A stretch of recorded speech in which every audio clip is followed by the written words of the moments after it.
بسم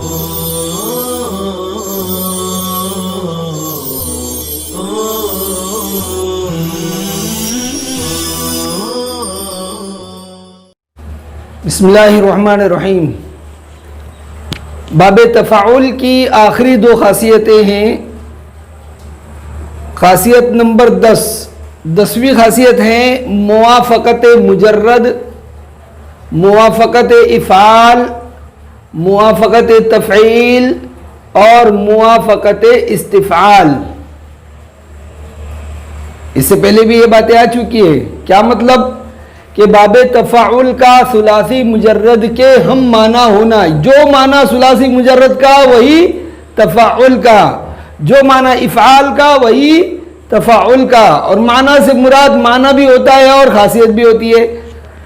جو معنی تفعیل کا وہی معنی تفاعل کا، جو معنی استفعال کا وہی معنی تفاعل کا۔ اب ہر ایک کی مثال دیکھتے ہیں ہم۔ موافقت مجرد، مجرد کی موافقت، جیسے تقبل بمعنی قبل، قبل ثلاثی مجرد ہے، اس کا معنی کیا ہے؟ اس نے قبول کیا۔ تو جو معنی قبیلہ کا ہے وہی معنی ہے تقبل، اس نے قبول کیا۔ تقبل اللہ، اللہ قبول فرمائے۔ انما یتقبل اللہ من المتقین، اللہ تعالیٰ متقی لوگوں کے کاموں کو قبول فرماتے ہیں۔ تو جو معنی قبیلہ کا ہے وہی معنی تقبل کا ہے، جو معنی ثلاثی مجرد کا ہے وہی معنی تفاعل کا ہے۔ موافقت افعال، افعال کی موافقت، جیسے تبصر بمعنی ابصر، یعنی ابصر باب افعال ہے، اس کا معنی کیا؟ اس نے دیکھا۔ تو جو معنی ابصر کا ہے وہی معنی تبصر کا ہے، تبصر باب تفاعل، اس نے دیکھا۔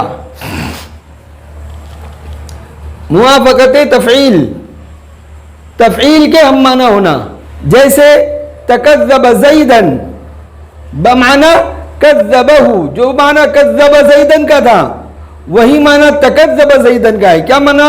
اس نے زید کو جھوٹ کی جانب منسوب کیا۔ ایک خاصیت ہم نے پیچھے پڑھی ہے، نسبت بماخذ، کسی کو ماخذ کی طرف منسوب کرنا۔ تو کذب زیدن باب تفعیل سے اس میں نسبت بماخذ کا معنی پایا جاتا تھا، وہی معنی تکذب کا ہے، تکذب زیدن، یعنی اس نے زید کو جھوٹ کی طرف منسوب کیا، یعنی زید کے بارے میں نے کہا کہ زید نے جھوٹ بولا۔ تو جو معنی کذب کا تھا وہی معنی تکذب کا ہے۔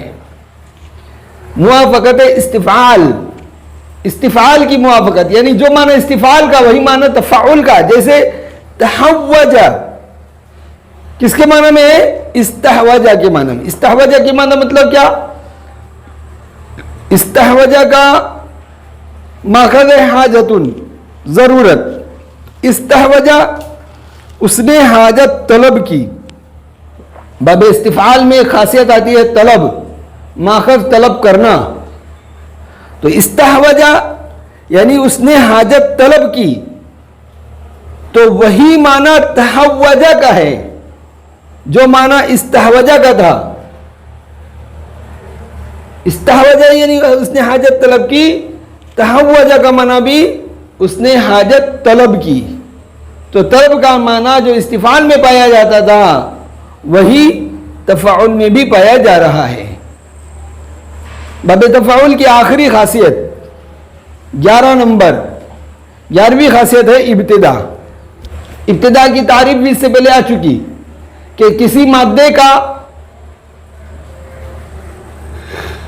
باب تفاعل سے اس طرح آنا کہ یا تو وہ ثلاثی مجرد میں آیا ہی نہ ہو، یا اگر ثلاثی مجرد میں آیا ہو تو وہاں دوسرے معنی ہو اور تفاعل میں الگ معنی ہو۔ یہاں دونوں کی مثالیں موجود ہیں۔ تشمس زید، باب تفاعل سے تشمس زید، زید دھوپ میں بیٹھا۔ تشمس شمسن سے ماخوذ، زید دھوپ میں بیٹھا۔ اب یہ تشمسا مجرد میں مستعمل ہی نہیں ہے، یعنی شمسا شمیسا شموسا ثلاثی مجرد میں یہ مادہ آتا ہی نہیں ہے، یہ آیا ہے باب تفاعل سے آیا ہے، یہ ہوا ابتدا. تو ابتدا کی خاصیت ہوئی ہے. اسی طرح دوسری مثال، تکلم زید، زید نے گفتگو کی، باب تفاعل، تکلم یتکلم تکلما، بات چیت کرنا، گفتگو کرنا، زید نے گفتگو کی.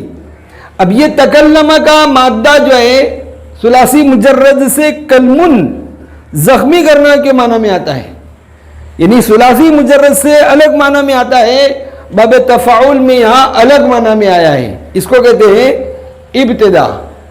تو آخری خاصیت اس کی ابتدا ہے. وصلی اللہ تعالی علی خیر خلقہ محمد وآلہ واصحابہ اجمعین.